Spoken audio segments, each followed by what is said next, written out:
All right. So welcome everyone. So today is actually our second event of the Global Life Sciences series. It's the first time we are doing this series under Nucleate Global Strategy. And today we'll be featuring the two chapters, Los Angeles and Paris. So we're really excited to have our speakers here today. And just a little bit about the goal of the series. Nucleate is an increasingly global organization, and what we'd like to do in the future is to continue to highlight the presence of different biotech ecosystems across the world, because it's not just the few that we always hear about and they are well known. And it's also an opportunity to start building these connections across different chapters, Nucleate chapters across the world as well. So that's just a really short introduction. And actually, I kind of forgot to introduce myself. So I'm Renee, and I run and direct the series, and I'm part of Nucleate Global Strategy. So with that, I'm gonna turn it over to Liz, who is a co-MD of the LA chapter at Nucleate, and she will introduce our speakers. So I'll let you take it away from here. Yeah, hi everyone. Happy to be here and to be moderating the panel today. I'm going to go ahead and just get started with introducing our speakers. I'll start with Dan Gober. He's the Executive Director of Biocom California, specific to the LA region. Dan, if you want to tell us a bit about yourself and your background, that would be great. Sure. Thanks, Liz. Exciting to be here today and really appreciate everything that Nucleate does. I'm Dan Gober. I'm the executive director for Biocom California, overseeing the Los Angeles operations. So that's really LA and the counties surrounding Los Angeles.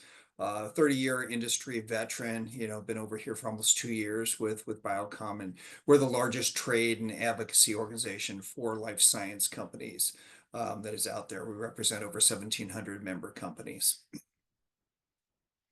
Awesome. Thanks, Dan. Happy to have you here. And next, I'm going to introduce Estelle. Estelle is a principal investor with Speed Invest over in Paris. Estelle, if you want to kind of give it your background as to how you got to where you're at today. Yeah, thanks a lot for inviting me to this panel. I love the Nucleate organization as well, so really excited to be part of this. Yeah, about me, so I'm ex-microbiologist, so I used to work in lab in drug discovery, and then moved to the VC side of things. So now I'm at Speed Invest. Speed Invest is a pre-seed and seed stage fund, investing in digital health, biotech, and tech bio companies across Europe, and then hopefully soon also in the States. We've made a few investments in the States, but mostly European focused at the moment. But yeah, thanks for having me. Yeah, it's great to have you here as well. I'll kind of give an intro into how this panel is going to operate. We'll kind of go over the overviews of the two different cities that we're talking about today, talking about the plus sides of starting a life science venture in both these cities, and also challenges and potential solutions. We're going to leave about 15 minutes at the end for Q&A. So as you have questions that might come up for anybody in the audience, feel free to drop them in the chat, and we can address those at the end if they're not addressed like during the panel itself. I'm personally very excited about seeing kind of where potential collaborations lie between Los Angeles and Paris, as my PI has been on sabbatical in Paris for the past 7-ish months. And so we have a lot of collaborations on the academic side between I'm at Caltech in Los Angeles, and we have collaborators in Paris. So I'd like to see how this kind of also applies to industry and the startup space. All right. So I kind of want to start with a regional overview of both of these cities. So I'm kind of curious, we'll start with you, Estelle, on what features of the Paris life science ecosystem make it appealing for founders to start their companies in Paris. Yeah, I think that's a really cool question. I hope that we can have more founders from the US coming to France. There's several things. I think, first of all, there's great talent. So there's some really cool academic institutions like the Institut Pasteur, Sorbonne, Polytechnique that are very entrepreneurial and that really push scientific backgrounds to actually go into entrepreneurship. So we have a lot of people coming from across Europe to kind of meet some Parisian talents across events. the other thing is public funding. It's quite impressive the amount of non-dilutive funding that France has to give. And you don't have to be French. You just have to basically have like a part of your company or of your team that is based in France. And then you can basically access a lot of non-dilutive funding. And this is a really nice way to get more capital, more runway without necessarily diluting your ownership as a founder.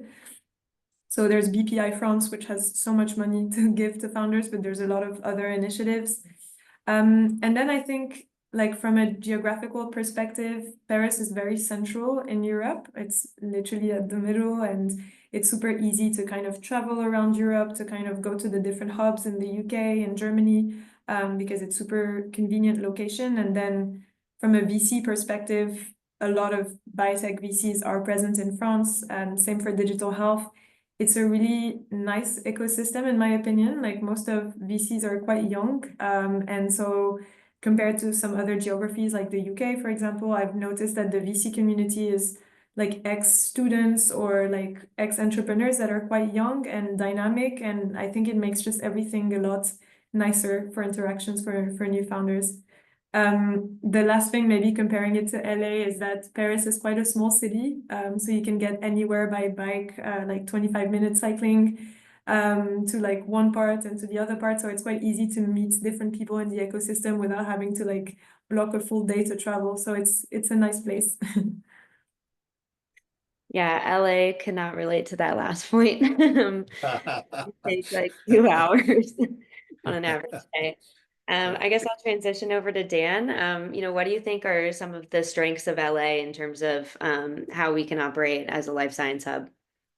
Yeah, no, happy to cover that. And just listening to Estelle and hearing about Paris, it kind of makes me a little bit jealous in some ways. It's certainly one of my favorite cities to visit. And Liz, you were talking about you're planning to go there soon too. So, anyways, I think every city has its pluses and minuses. I think when you think about LA and the life science ecosystem here, there's a couple things that are very strong and very appealing.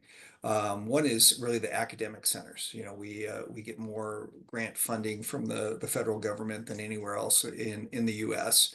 And that mainly comes out of a lot of the strong academic institutions. Liz is part of Caltech. We also have a very strong group out of UCLA, USC. Some very good more independent research institutions like City of Hope and Cedars-Sinai, where we see a lot of innovation coming out of them as well. So the innovation, the creativity has always been a part of LA, and I think that's one of the strengths that we definitely rely upon. The other thing that I would point out is we've got a very good manufacturing base in and around LA, and I think sometimes people don't realize how much manufacturing goes on in Los Angeles. We have some very large plasma processing centers in Los Angeles. So some of that work, we have a strong workforce that is very dedicated and skilled in that area. So it often leads us to talking to some of the larger pharma companies that want to expand either manufacturing in the Los Angeles area. So we've got a very strong kind of academic and innovative and then very strong manufacturing as well. We don't have as strong a transportation system as you have, and certainly that's probably one of the challenges. And I'm sure we'll talk about some of those things as well. But I would say really that academics, that innovation is probably one of the big strengths we lean on heavily in Los Angeles. Yeah, that's great. I kind of want to pivot and talk about, the types of technologies that are coming out of both of these cities. I know LA kind of has a cluster system because of like the size and how spread out the city is of different areas that have different, priorities in terms of the technologies that are coming out. So I kind of want to discuss, are there specific areas that are dominated by a certain subsector or a certain technology? I can start with Los Angeles, Dan, if you kind of want to talk about how things are grouped. Sure. We absolutely see groupings of technologies and types of life science companies. A couple things that come to mind. One is cell and gene therapy is very strong here. We saw kind of Kite Pharma rise out of the LA ecosystem and come out of that kind of the innovation in UCLA and Ari Beldegrand and his team there. So we've seen a lot of cell and gene therapy, spring up. And then the other area that we see quite a bit of innovation is around medical device. Some of that pivots more towards Orange County, which is just south of LA County, but it really kind of intertwines with our ecosystem and up in the Santa Clarita Valley, the north end of Los Angeles. So we're kind of balanced on both sides by some very strong innovation in medical device and diagnostic type of companies as well. So those are probably the two things that jump out. We have an array of everything, you know, Liz, as you've seen across the board. You know, it's I hate to pigeonhole us in any one place, but those two probably jump out as far as being kind of areas of strength and probably stronger innovation here. Yeah, that's great. Estelle, do you have, certain subsectors of life science and biotech that you see more prevalent in Paris? Yeah, definitely. I think it's kind of segmented based on like the lab infrastructure, and we can discuss that later as well. But basically, in the Paris intramuros, you'll see mostly companies doing like AI, digital health, because you need to kind of have access to a lot of hospitals that can provide data access, but you also need to have access to talent, and usually engineers are not so keen on going outside of Paris. So yeah, most digital health startups, I would say, are based inside the city. And then Paris is kind of like, there's the inside, and then outside is where I think most biotech clusters are. There's the Genopole in Evry, which is focused a lot on genomics, cell and gene therapy, and has a very strong academic industry interface. Then there's Paris-Saclay, which is more focused on synthetic biology, deep tech, and has like a lot of tech transfer people that help companies there.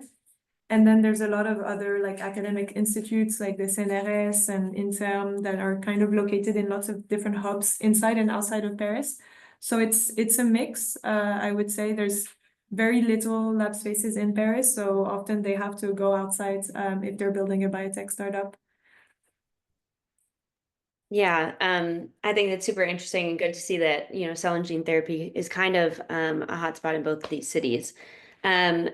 In terms of, actually the growth of a startup, I'd like to kind of dive into, early stage life science startups will start at an early stage incubator or accelerator space. And I'm curious to know, like, what happens when they grow out of that space, they start hiring employees, and they need more specialized facilities.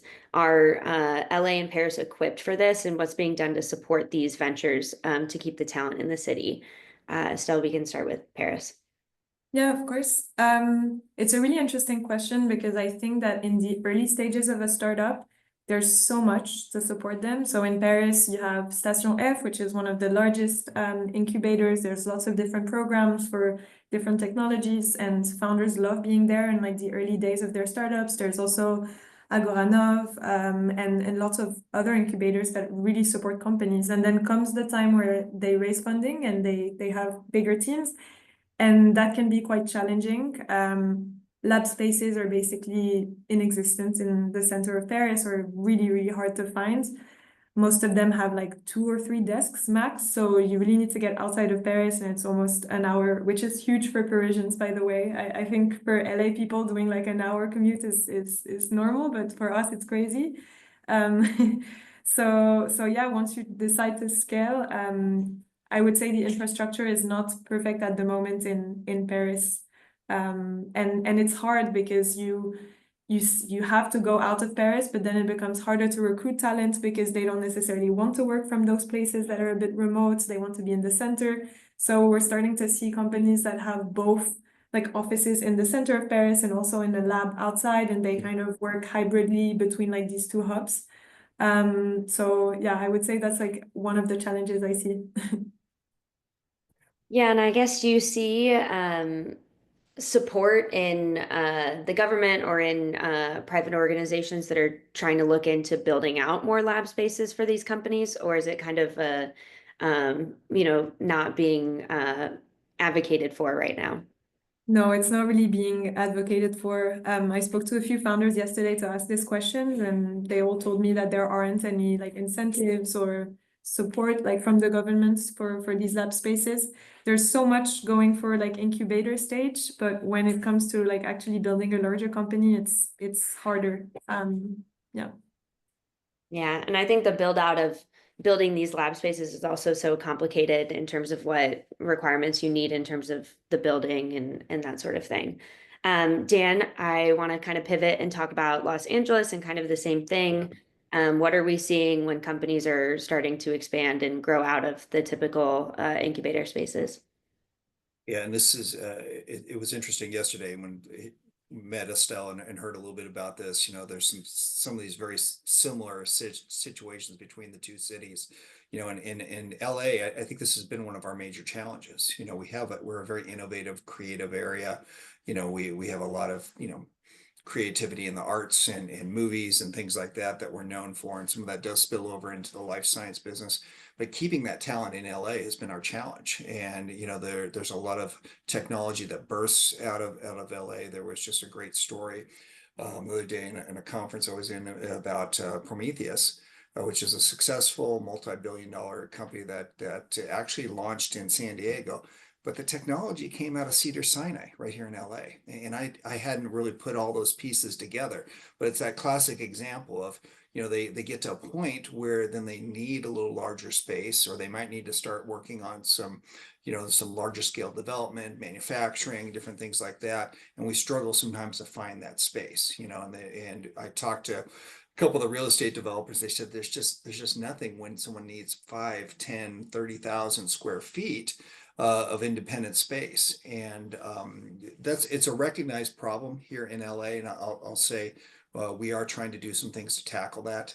I'm happy to see that the Department of Economic Opportunity, I've chaired a kind of a resource team that is looking at this, and there's some money that the local government wants to put into helping fund that, both look for space that the county or the city of LA owns that can be converted to that, and start to proactively build that space, because it becomes the chicken and the egg situation that we run into here too. It's like when this company needs it, they need it now. You know, and they're living on grant funding, and they now need to start maybe some clinical work or something, you know, to push that product to the next stage. They can't wait for 8, 10, 12, 18 months for something to be built out. So that's often why they'll end up going to San Diego or San Francisco or other places where they can find the space readily available. So that has been our challenge here in LA, and we have been able to raise it to the authorities here, and there's an ear and an appetite to try to do something there. So I think over the next couple of years, I'm hoping that we'll start to see some differences here in Los Angeles to tackle kind of that problem and keep those companies here in Los Angeles. I Yeah, think it's yeah. really interesting what you said about like the cultural side and like the fact that LA is so attached to like the movie industry. And I think Yeah, that's why it's so similar to Paris in a sense, because Paris is yeah, such a like city that is also focused on like cultural heritage. And so it's so difficult to actually build a lab just because it will kind of look ugly and will kind of yeah. interfere with like the heritage of the city. And but then it's a challenge obviously for founders, but it's really interesting, I think, that parallel as well between these two cities. Yeah, no, I mean, there's a lot of creativity that's come out of Paris. Absolutely. You know, it's the same type of thing. That creativity spins over into our scientific community here. And it's interesting, you know, we get that same challenge, Estelle, as to, hey, we don't want a lab space in our backyard. You know, we don't want it. But you look at some of the developments of lab space, and there's some mixed use development that's coming into play also here that you know, brings both living space and lab working space together, and it's beautifully designed. You know, very attractive. They'll build parks, and they'll build supermarkets and shopping areas in with this. So you know, we've had to also, you know, work with some of the city councils, you know, help them Yeah, be able to explain to the public that, you know, we're not going to destroy, you know, we're not putting these factory smokestacks up, you know, and yeah. put toxic chemicals into the air and some of those things, you know. So there are definitely some misperceptions that I think the local community can kind of gravitate towards. Yeah. Yeah, I think I can speak specifically for Pasadena. I've heard a lot of people here in the local government talking about, oh, it would be great to expand and have more life science lab spaces. But there's a bit of a disconnect in terms of like what is necessary to have a lab space Yeah. and building requirements. And they think, oh, we have like this storefront area you guys can turn into a lab, and it's like much more difficult than that. So I think that there's some perception difficulties in terms of what it takes to actually build these, but I'm hopeful that for both of these cities, we can have a positive trajectory and hope to see more of these kind of larger lab spaces growing out. Yeah. I kind of want to talk about both LA and Paris have a large pharmaceutical and biotech company presence. LA has Amgen and Gilead and Kite, and Paris has Sanofi and Ipsen. I'm curious, do you guys see these larger companies helping foster growth in the cities? We can start with Dan for LA. Yeah, no, absolutely. And it's interesting, especially when you think of Amgen, they're in some ways, people say they're part of LA, and others they're in Ventura County, so they're the next county north of Los Angeles. But we've seen a lot of interaction with Amgen, in the local life science community, participating in, our tech week in Los Angeles, putting out golden ticket awards where they will give free lab space to startup teams and run competitions and that. So, they've embraced more and more over the last few years, really that creativity and fostering the community and so forth. And they've been fantastic to work with. So I would say absolutely. And then Kite kind of birthed out of the LA ecosystem directly, and Ari Beldegrand and his group there are also looking to sponsor and push a center of about 700,000 square feet that's going to be built on the west side of LA. That'll end up being the California Institute for Immunology and Immunotherapy. So, there's absolutely, having those anchor companies, the success that they have, and then their support to help foster new innovation, new companies, young scientists and things like that. Some of the mentoring that they're able to do, those things are all important in making sure that our ecosystem stays very rich and vibrant in the area. Yeah, that's super important and exciting to hear about Kite directly getting involved in building out some Yeah. space. Um, Estelle, how do you feel about Paris and some of the, larger names that are located there? Yeah, I think maybe they do it a bit less than in LA, from what I hear. But there are two pharma players that I think are quite involved in the like startup ecosystem in France, and it's Sanofi, as you said, and Servier. I've seen them do like quite like creative setups. So there's one incubator in Paris called the Biolabs, which is an incubator that has different lab spaces for new founders. And to have access to this incubator, it obviously comes with a cost, but Sanofi and Servier, they issue golden tickets, which is kind of an award where they have a jury that comes from their pharma teams. They look into the startups, then they pick the best one, and the best one has a free a seat in the incubator for, I think, a year or more. So it's a super interesting way for them to kind of interact with new founders, to kind of see what's going on and then to help them in their journey. And then I see like some collaborations happening between these startups and these pharma. So I see them getting quite close to the startup ecosystem through like these programs. And then in France, there's this initiative that is launched by the government called France Biotech, which is just a big group of like that kind of combines all the biotech companies that are launched in France, but also all the pharma. And it kind of just creates a network where they can contact each other. They have like events where they're all invited. So I see some interaction, but not maybe as much as in LA. I think Yeah, that stuff's all good still. I think it's, that's really where you continue to build that ecosystem.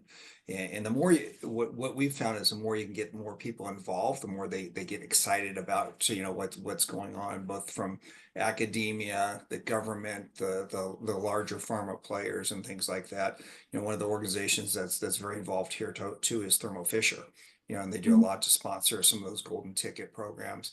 The incubators, we've got multiple incubators in and around Los Angeles. that really help foster that kind of early innovation. So, you know, having those companies involved is so critical in the ecosystem. I think it's really critical, and at the same time, pharma can be quite challenging from time to Yeah, time. I don't know how it is yeah, in the US, but in France, the sales cycles are extremely long. So they help a lot in like the incubation part and like kind of getting to know founders very early on.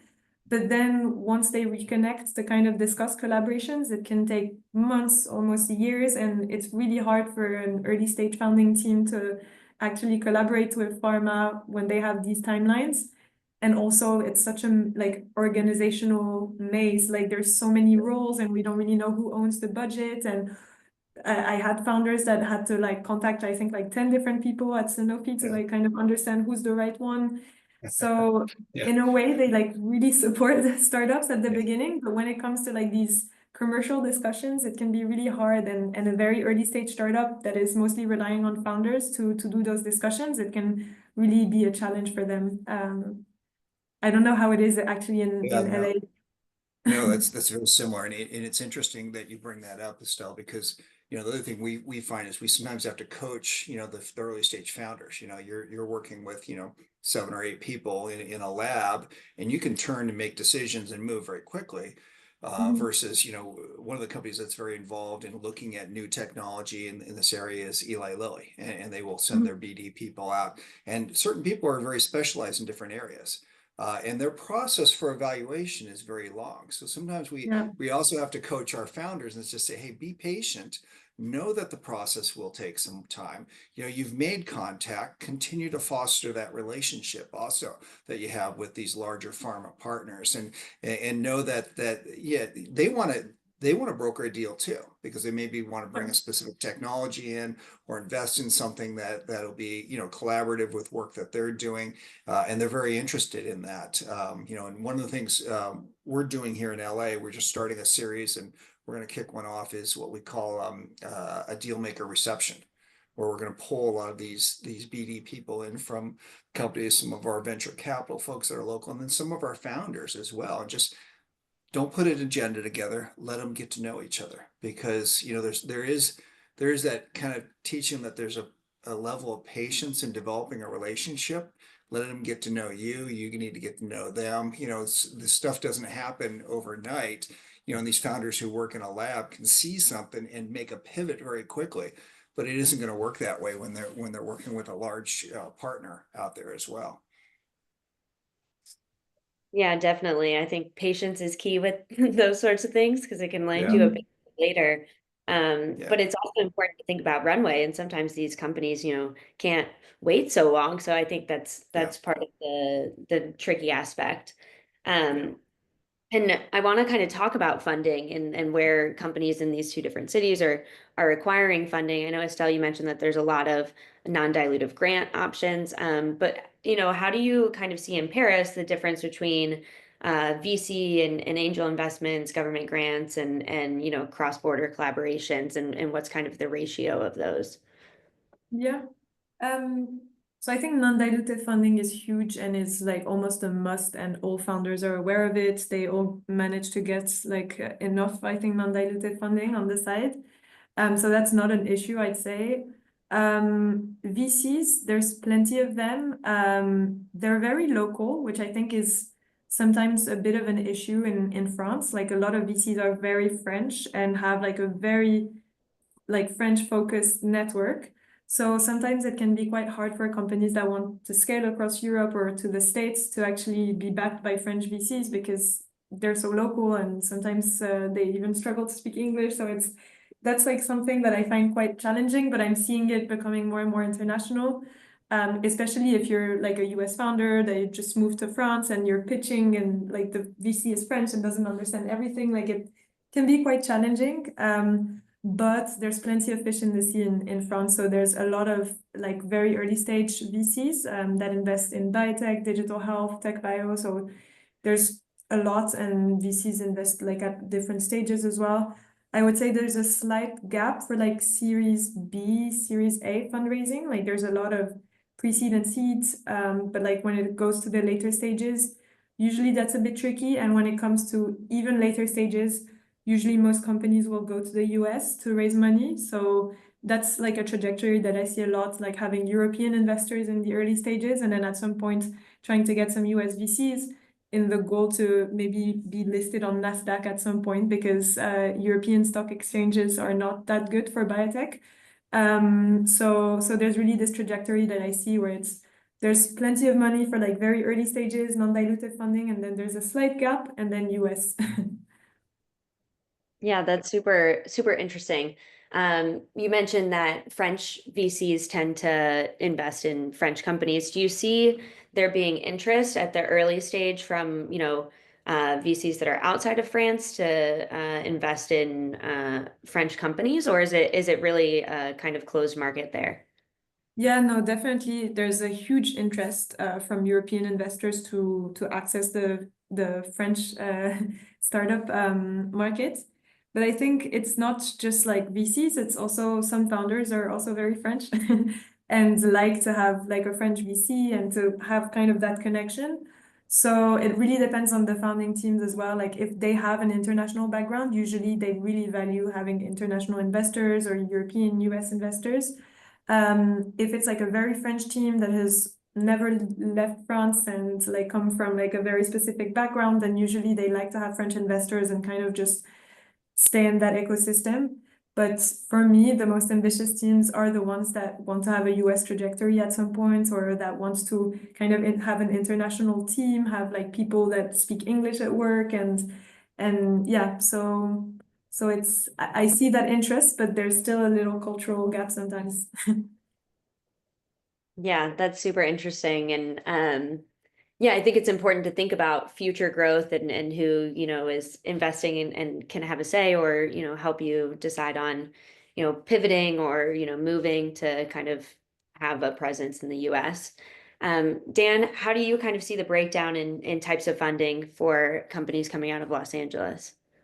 Yeah, no, absolutely. And it's interesting as well also to hear just, the desire to also interchange with US, either VCs or companies, things like that, because we do see delegations that'll come over and want to just, sometimes just get to know, other local founders in LA and what they're doing. And sometimes that networking across, countries is really important as well. We just had a delegation that came in from the Netherlands that came through and spent a lot of time in the local area.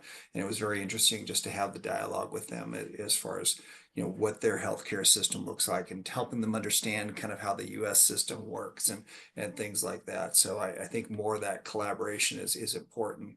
But to talk about, in LA and probably more generally, even in the US, where our founders go for funding, there's a lot of reliance, for grant funding here. So a lot of NIH, NSF, small business grants, different things like that.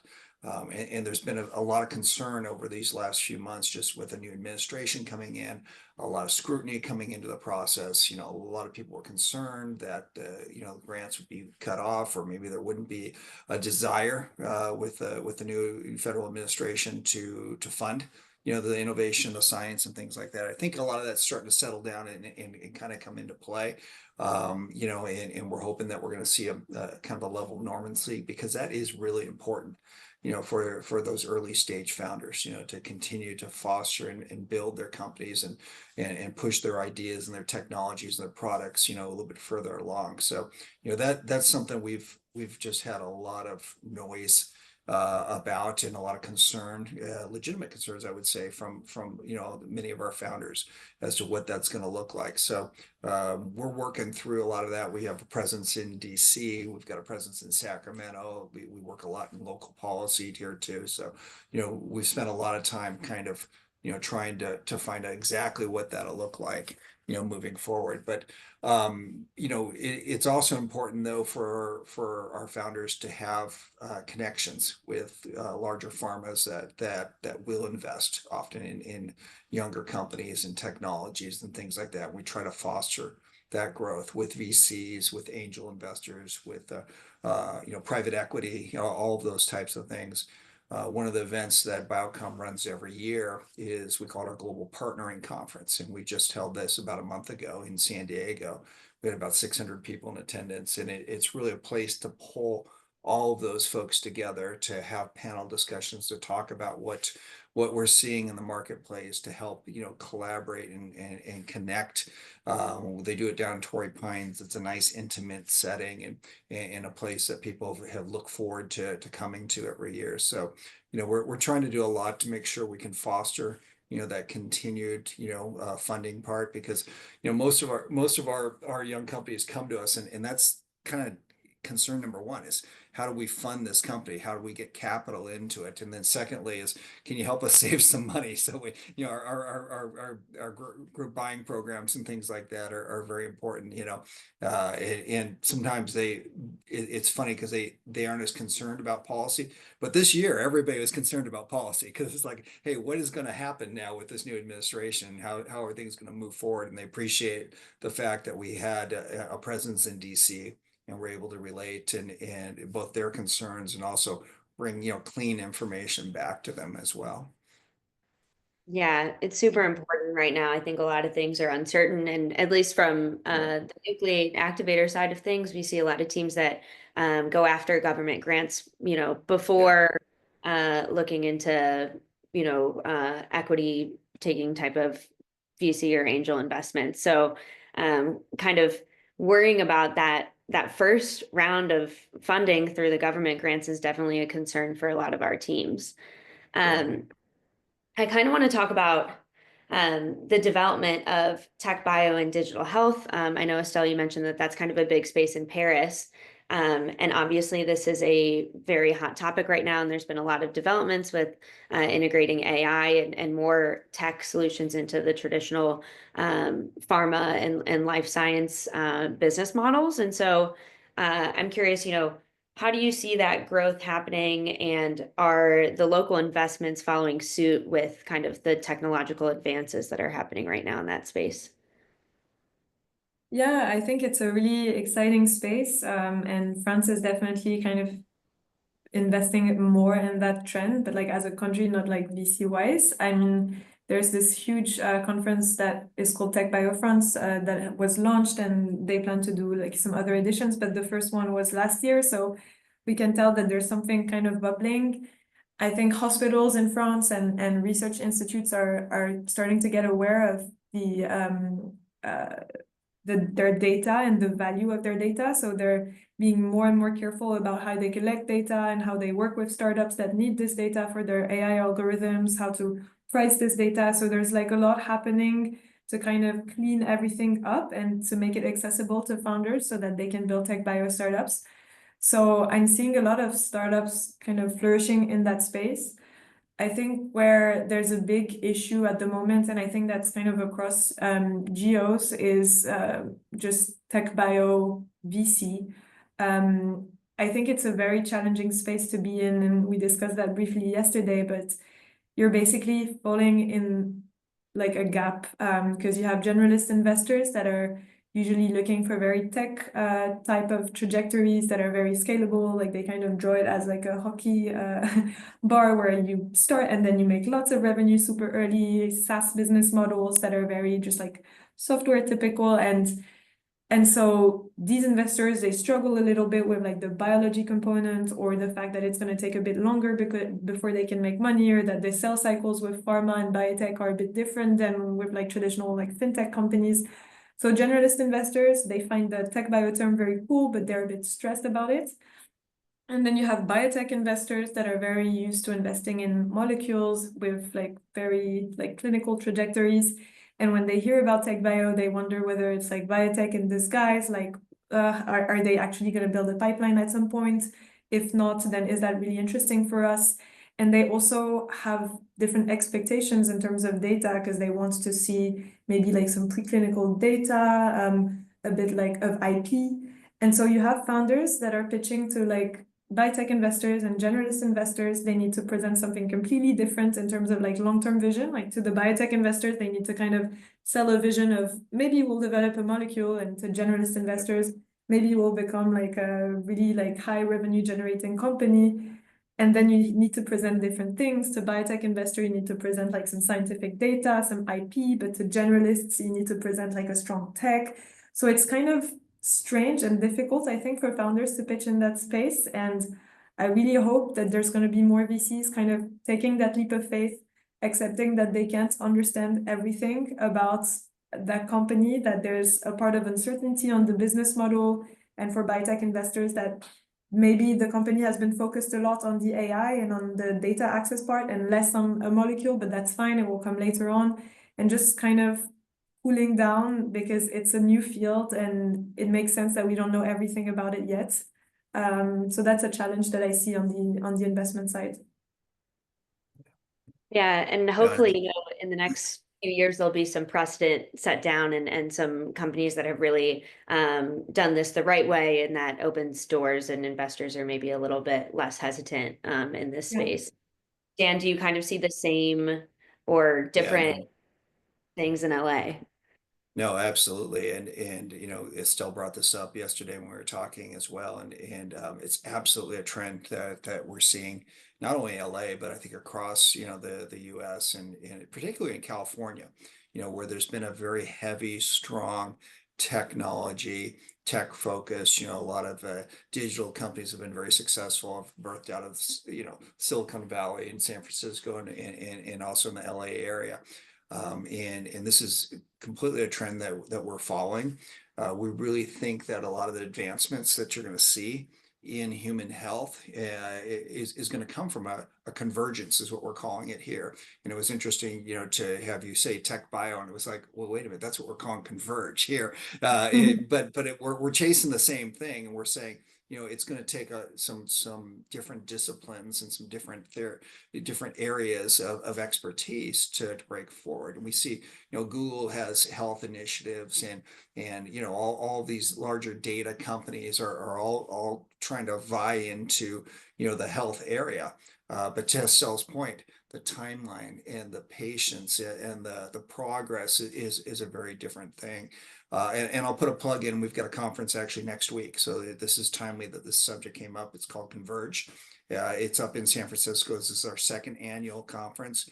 Right now, we're expecting to have about 100 or so people at this conference next week. And the whole idea is to bring the tech leadership and community and the biotech and medical device and other life science specialties into one space to talk about these things and to kind of understand each other's business models and understand some of the big challenges that we're all up against, you know, in solving, you know, human health initiatives, you know, so some of the longevity things that people are chasing and so forth, you know, is going to be a combination of these types of initiatives that are going to come together. So no, absolutely. It's fun to see that, you know, in France, you guys are kind of coming to the same conclusions that we're coming to, you know, here in California, to chase and solve, you know, different complex issues that we're up against. Yeah, I think the rise, one thing that we didn't mention, that I think is also something that's integrated with this whole pipeline and development in tech bio is the availability of patient data and healthcare data. And so I think hospitals are a key player in this also, at least in the US. You know, there's been more of a push to make data available or clean it up, because it's in a lot of different places right now. And I've seen a lot of companies, you know, relying on being able to use patient data in order to get their company or their algorithms off the ground. And so I think they're a player also that it's in their best interest to kind of collaborate for, you know, the betterment of human health.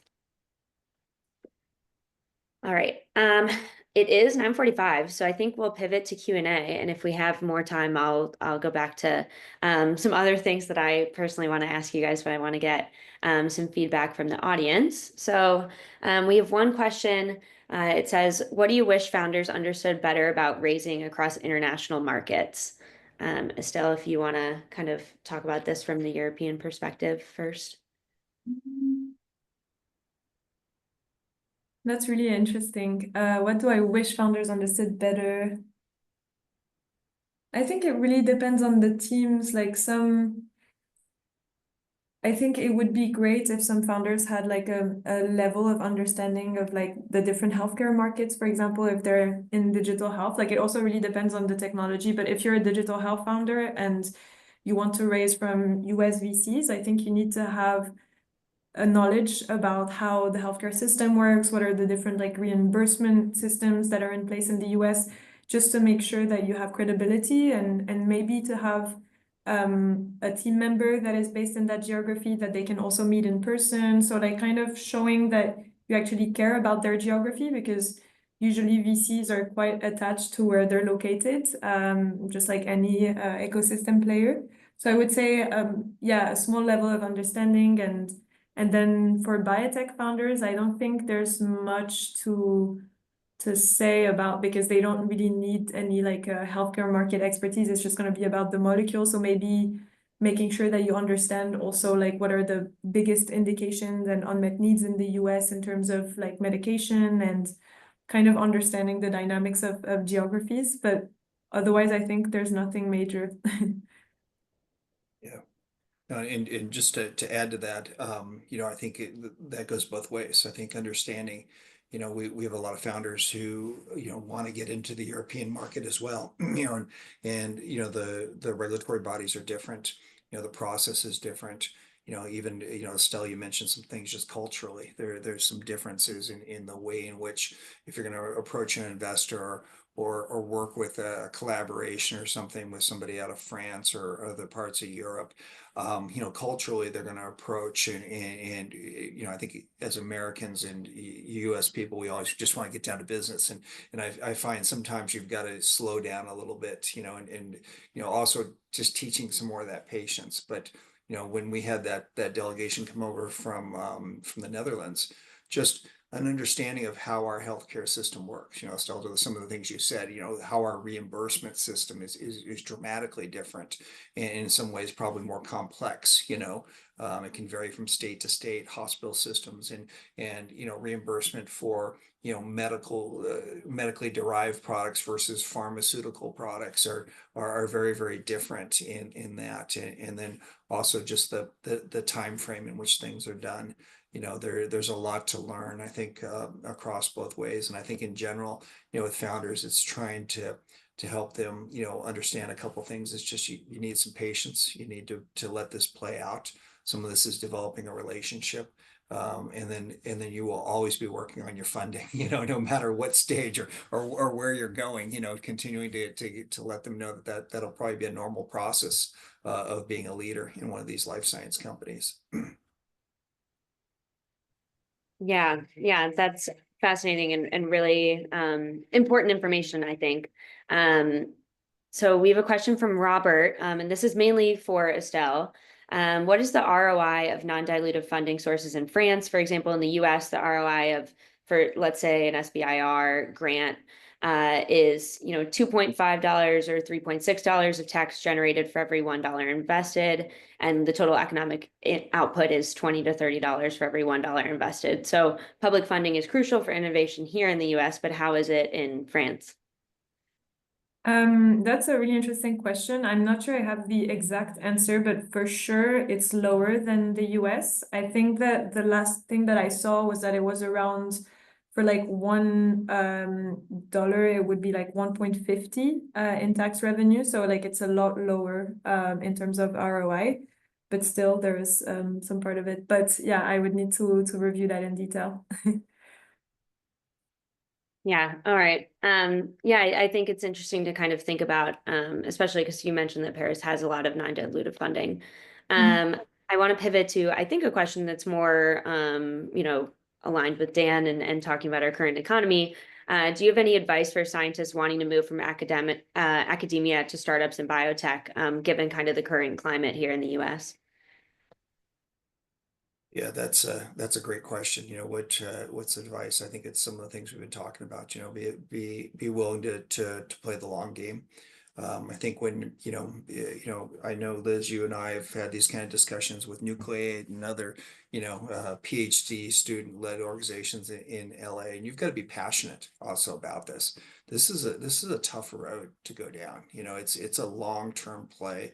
You've got to be able to fight through a lot of challenges. I hear the stories from, a lot of our founders that, you're going to spend all night in the lab trying to figure something out, and you can't give up, and you can't let no, kind of stop you at some point in time. So I think, if you want to become that founder, you've got to have that passion and that drive, and that's where the successful founders are, the willingness to push through any obstacle, the willingness to plead your case to anybody and everybody out there, to work through a lot of challenges. We hear about those, those great success stories, and those are fantastic, and they feed our ecosystem even better. But they're few and far between, and you also got to be willing to realize that you can do everything right and still meet some challenges that you can't overcome, either scientifically or funding wise or different things like that. So, I would just say that perseverance, that passion, that drive that you've got to have, that's the difference. If you've got that and it's burning and you can't stop it, then absolutely become that founder out there. Yeah, I think it really is about personal determination and putting your head down and really being committed to your purpose when it comes to kind of growing out, especially in LA, because we have extra challenges of not being one of the traditional biotech hubs. Estelle, do you have any other advice that Dan didn't touch on that might be more your personal opinion or the opinion of companies coming out of Europe? No, I don't think I have much to add. I think Dan covered everything here. Okay, cool. We have a question about how well connected the various biotech clusters are across Europe, and how much does Paris benefit from, other countries or other cities in terms of talent, funding, markets, and manufacturing? Yeah, for sure. I think it's super connected actually, and it starts at the university level. So there's a lot of students that like come from Paris, but that will study in Germany. Like there's a lot of interconnection within Europe in terms of university exchange programs.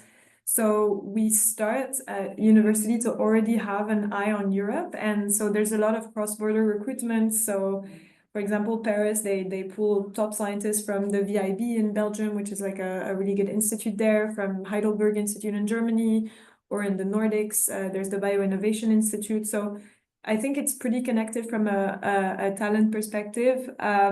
And then from a funding perspective, there's a lot of European VCs. I mentioned that like France can be quite like French, but I think there's a lot of really cool VCs based in the Netherlands, for example, like Forbion or Sofinova in Italy. They're also in France.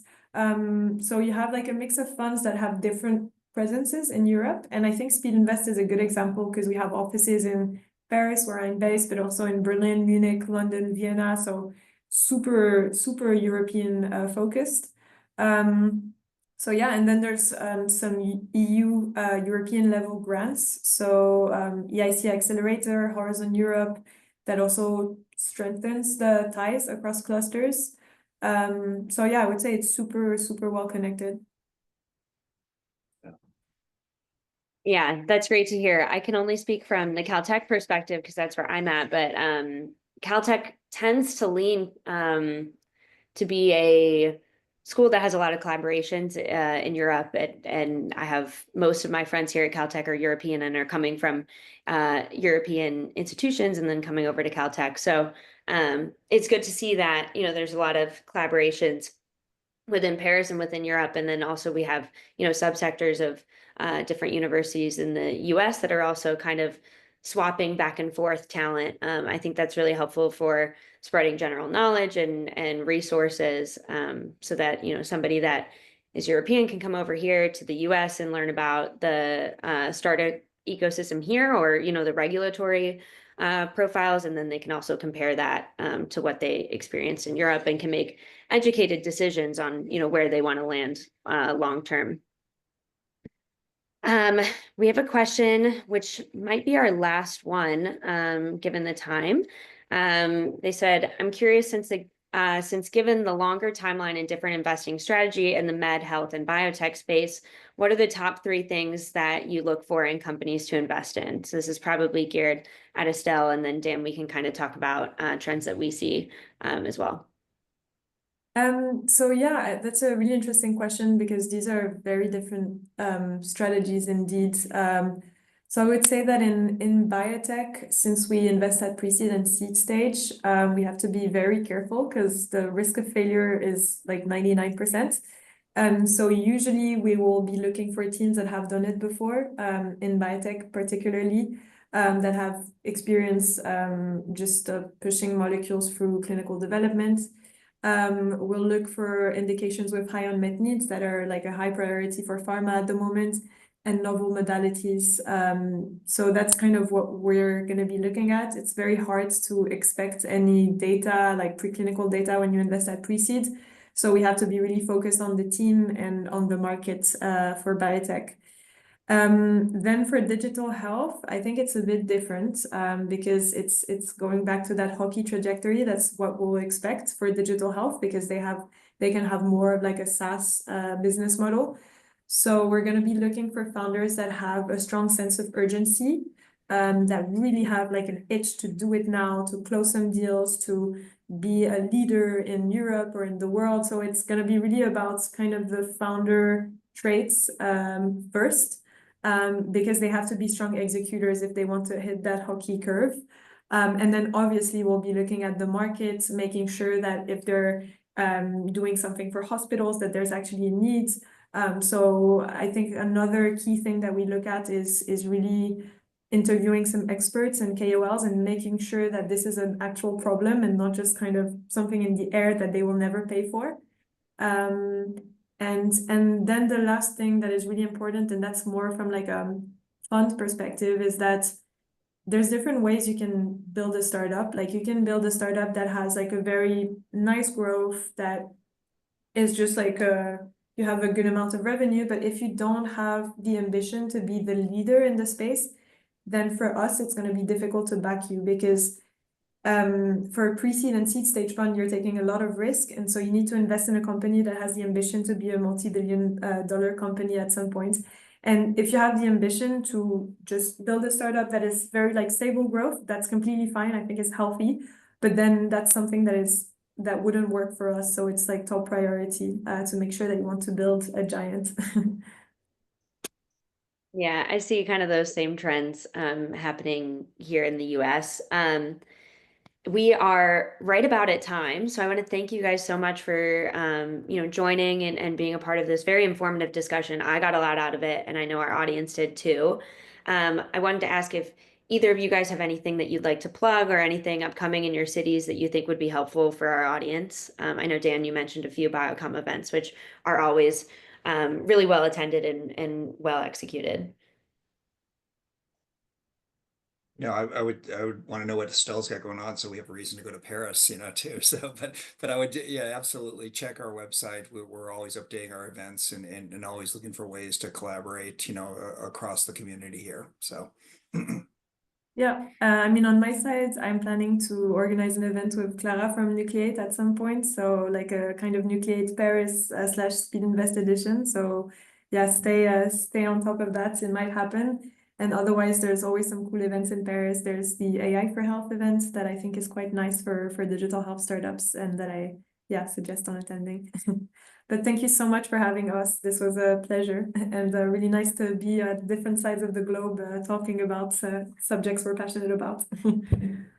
Yes, yeah, it's so exciting and good to know that kind of our experiences are similar in these two different cities. So yeah, I look forward to kind of seeing the growth in both Paris and LA. Yeah.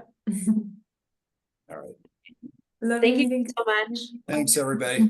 Everyone, Thank you. All right. Bye-bye. pause the recording right now.